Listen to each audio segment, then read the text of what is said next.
It was a visit to bring attention to a dire situation, the Malian refugee crisis.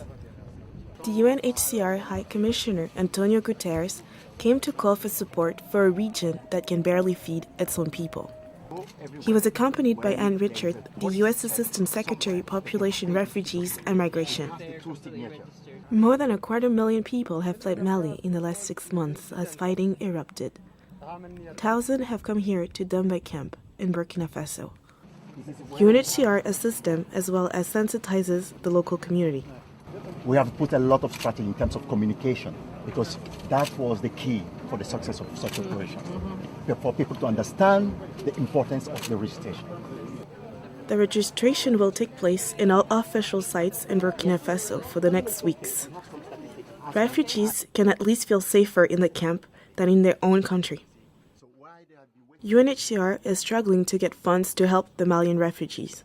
We know that a little help can go a long way, and so I'm hoping that we can bring more donors to learn about these situations and to take positive action. Guterres and Richard were invited by some refugees' families in their shelters.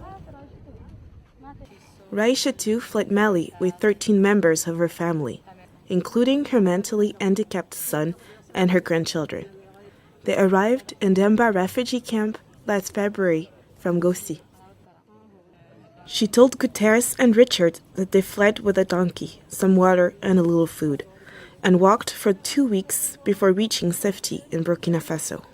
So my appeal to the international community, and I'm very happy that I'm joined by the Assistant Secretary of State, Anne Richards, my appeal is for the international community to show with the Malian refugees and with the people and governments of Burkina Faso, Niger and Mauritania exactly the same solidarity that these governments and these peoples have been able to express to the Malian refugees.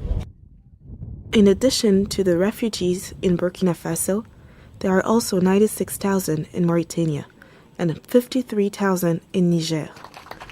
Another 174,000 are internally displaced within Mali.